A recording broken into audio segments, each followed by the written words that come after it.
The lecture hall of the Galactic Educational Institute buzzed with nervous energy as Professor Zixthera clicked her mandibles, signaling the start of advanced xenobiology. Jack Morrison sat in the middle row, his worn leather jacket a stark contrast to the sleek biosuits worn by his alien classmates. At 19, he was the first human to attend the prestigious institution, a fact that made him both a curiosity and a source of whispered fears.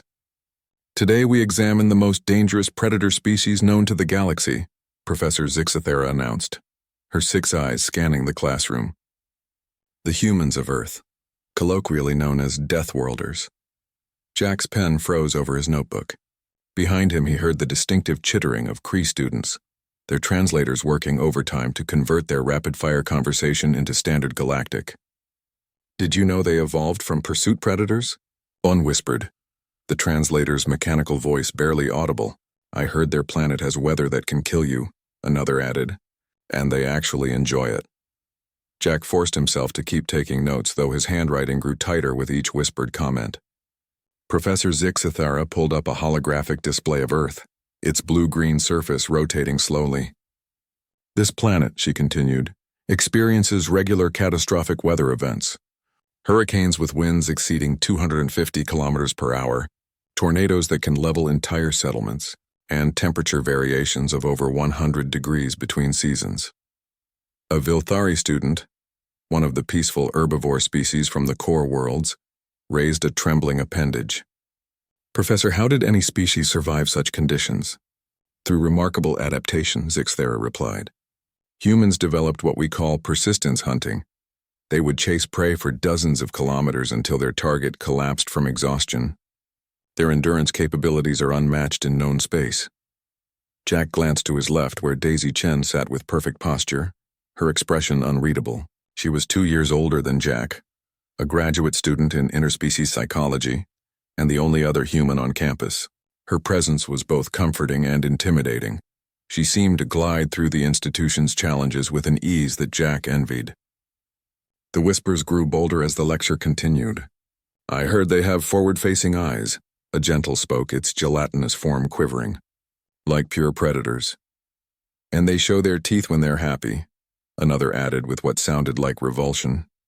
It's called smiling, absolutely terrifying. Jack's jaw clenched.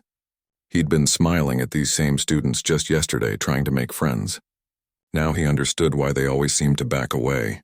Professor Zixthera moved to the next slide, human physiology. Note the dense bone structure, the forward-facing eyes for precise depth perception, and the unusual ability to consume both plant and animal matter. Humans are what we classify as apex omnivores. Professor, called out Vesh, a trinarian student whose crystalline body refracted light in rainbow patterns. Is it true that humans can survive injuries that would kill most species? Indeed. Their redundant biological systems, rapid healing factors, and remarkable pain tolerance make them extraordinarily difficult to kill. There are documented cases of humans surviving for days without water, weeks without food, and continuing to function with injuries that would incapacitate other species. The whispers turned darker. My clutch sibling told me they have weapons that can destroy entire worlds, someone hissed. And they've only been spacefaring for 50 Earth years. Imagine what they'll be like in 1,000. Why are they even allowed here? This is supposed to be a place of learning, not this. Jack's pen snapped in his grip. The sharp crack echoed through the lecture hall, causing several students to emit distress pheromones. Dozens of alien eyes turned toward him, some curious, others fearful. Daisy leaned over slightly, her voice barely a whisper. Ignore them. They don't know better. But Jack couldn't ignore it anymore. The fear, the assumptions, the way they talked about his species like they were monsters. He stood up slowly, his chair scraping against the floor. Excuse me, Professor, Jack said, his voice calm but carrying clearly through the hall. I have a question about the lecture material. Zixthera's mandibles clicked uncertainly. Of course, Student Morrison. You mentioned that humans are dangerous because we're persistence hunters and can survive extreme conditions. But you didn't mention why we developed these traits. Jack looked around the room, meeting as many eyes as he could. We didn't evolve to be killers. We evolved to be survivors. Every adaptation you've described came from our need to work together, to take care of each other. to make sure our communities could thrive in a hostile environment. He gestured toward the hologram of Earth. You see a death world. I see home. Yes, we have hurricanes, so we developed meteorology and early warning systems. Yes, we have predators, so we learned to work in groups and share resources.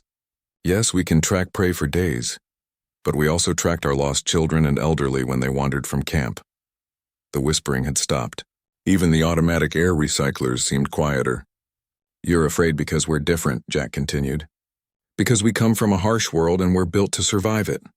But has anyone asked why humans were the first species to propose the Galactic Peace Accords?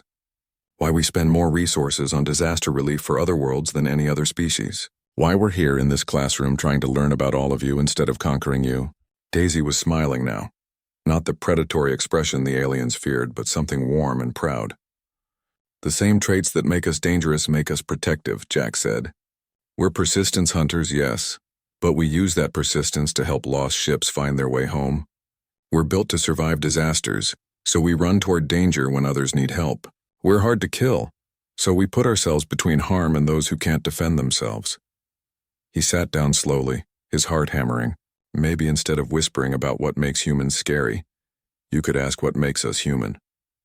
The lecture hall was silent for a long moment. Then from the back row a small voice spoke up.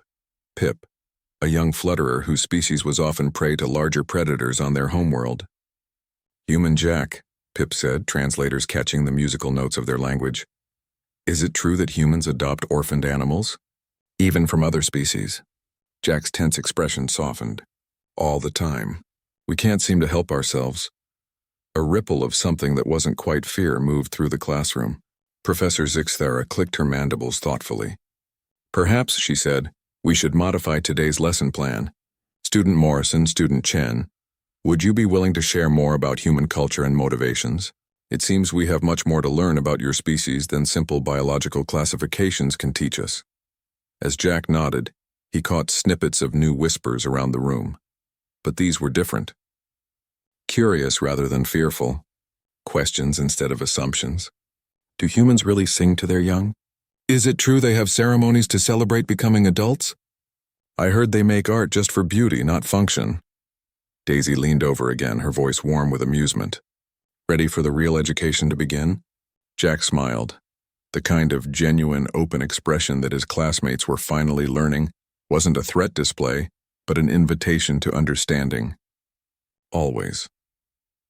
Outside the lecture hall's windows, Earth hung in the void. Not a death world, but a testament to the power of adaptation, community, and hope. And in this classroom full of different species learning to see past their fears, perhaps the galaxy was becoming a little more human after all.